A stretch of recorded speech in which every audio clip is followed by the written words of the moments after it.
Attaque hier soir à Niamey au Niger. La situation a été vite maîtrisée. Ça a été vite maîtrisé, franchement. Félicitations au FDS et à la force conjointe de la Confédération des États du Sahel qui est au Niger actuellement, qui ont vite intervenu, qui ont maîtrisé. Mais selon les vidéos que nous on a reçues, c'était une attaque de drone et puis il y avait des tirs à armes lourdes, ce qui a déclenché euh, les défenses antiaériennes de l'aéroport militaire. Parce que voilà, il ne faudrait pas confondre, il y a l'aéroport civil et militaire.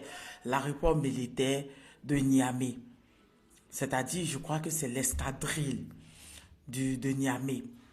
Mais quand on a vu, pour que les armes anti-aériennes puissent se déclencher, c'est que ce n'était pas un drone, deux drones, non, c'est que c'était plusieurs.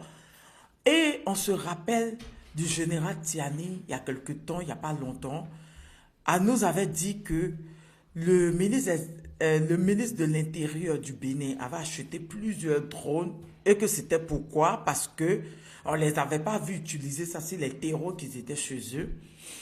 Et après, on a vu le pasteur Vaudou, hein, la grande gueule, sortir, le traiter de tous les noms, comme si le général Tiani s'était adressé à lui, comme si c'était lui le porte-parole du gouvernement béninois, comme si c'était lui le porte-parole du ministre de l'Intérieur du Bénin. Et là, on a fait un lien.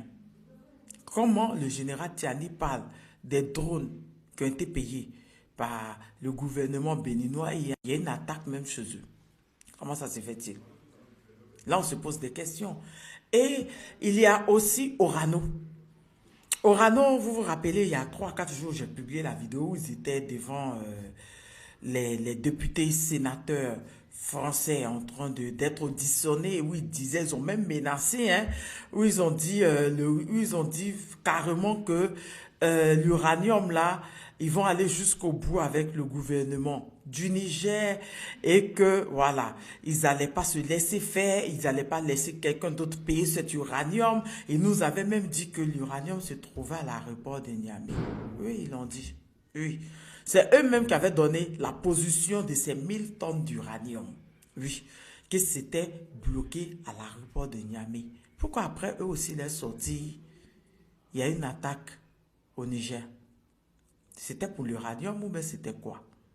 Voilà. Actuellement, il n'y a pas de communiqué officiel du gouvernement du Niger. On attend tous le communiqué officiel. Mais franchement, félicitations aux forces de défense et de sécurité du Niger, à la force conjointe de l'AES qui ont maîtrisé la situation en moins d'1 heure. Oui, ça par contre, félicitations. On attend le communiqué officiel et on va vous revenir. Aujourd'hui aussi, j'ai reçu une vidéo du général Tiani en plein Niamey qui était acclamé par la population. Ils étaient tout heureux après cette tentative d'échouer. Voilà, franchement, félicitations au général Tiani. Félicitations aux sages pour tout ce qu'il fait pour le peuple du Niger, pour tout ce qu'il fait pour le Niger. Sur ce, je vous reviens avec de nouvelles informations. Qu'il y aura un communiqué officiel, je vous fais plein de bisous.